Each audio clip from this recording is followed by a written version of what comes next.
Assalamualaikum warahmatullahi wabarakatuh. Saya kini bersama Tuan Hashemi Rafsanjani. Assalamualaikum Tuan, apa khabar? Waalaikumsalam warahmatullahi wabarakatuh. Boleh saya tanya Tuan beberapa soalan? Boleh silakan. Okey. InsyaAllah saya akan Baik. jawab.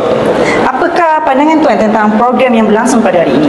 Okey, program pada hari ini pada pandangan saya sangat baik kerana ini adalah program yang menjurus kepada golongan muda di peringkat sekolah menengah lagi, dan antara isi kandungan program ini juga adalah untuk membina saksiah pelajar ataupun belia khususnya lah, supaya menjadi orang yang baik bukan sahaja pada ilmu tetapi pada adab dan akhlak.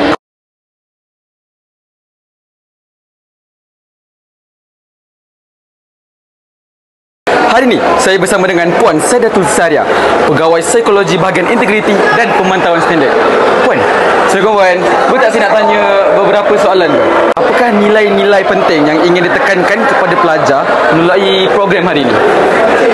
Nilai yang penting untuk pelajar, pertama sekali yang saya tekankan ialah aktiviti edu-games lah, maksudnya belajar dalam bentuk game supaya kita semua boleh fokus. Yang pertama sekali nilai fokus, kemudian saya nak terapkan nilai disiplin, dan yang terakhir adalah nilai melalui akronim STRESS, iaitu penetapan strategi. S ialah stress, tentang skor, T adalah target, R ialah respon, S adalah emotional support, dan S yang terakhir adalah spirituality.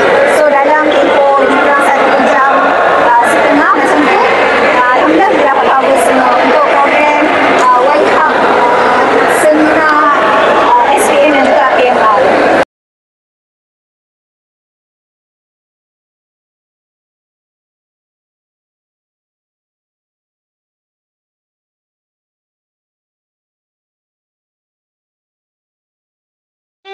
Thank you.